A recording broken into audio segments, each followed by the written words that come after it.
அஸ்ஸலாமு அலைக்கும் வரஹ்மத்துல்லாஹி வபரகாத்துஹு.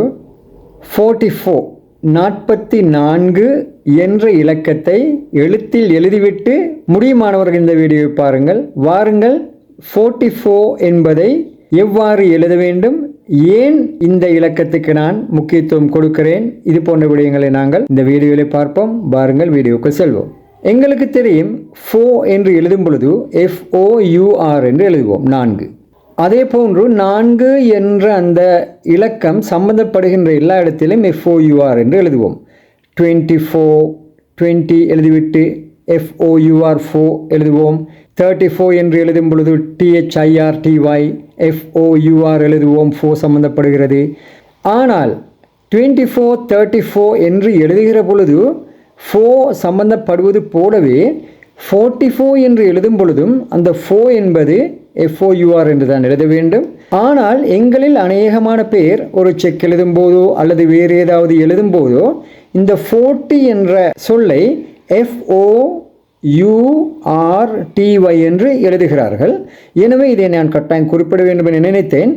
FOUR வராது. எப்பொழுதுமே 40 என்ற சொல்லை நீங்கள் எழுதும் பொழுது FOR, அதாவது யூஐ தவிர்ந்து கொண்டு FORTY என்று எழுத வேண்டும்.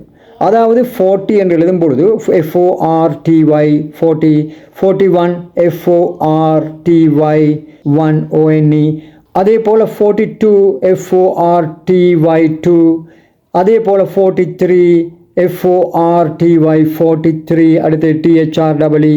அதே போல் 44 என்று எழுதும் பொழுது FORTY தான் எழுத வேண்டும்.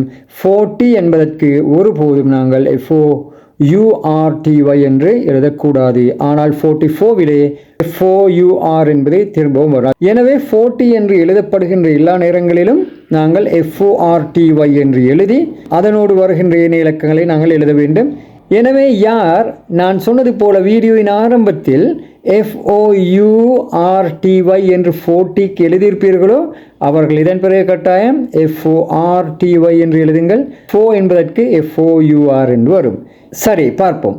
444 என்பதை இவ்வாறு எழுதாம் என்று விரும்பியவர்கள் கீழே கமெண்டில் எழுதுங்கள். மீண்டும் ஒரு வீடியோ சந்திப்போம். அஸ்ஸலாமு அலைக்கும் வரஹ்மத்துல்லாஹி வபரகாத்துஹு.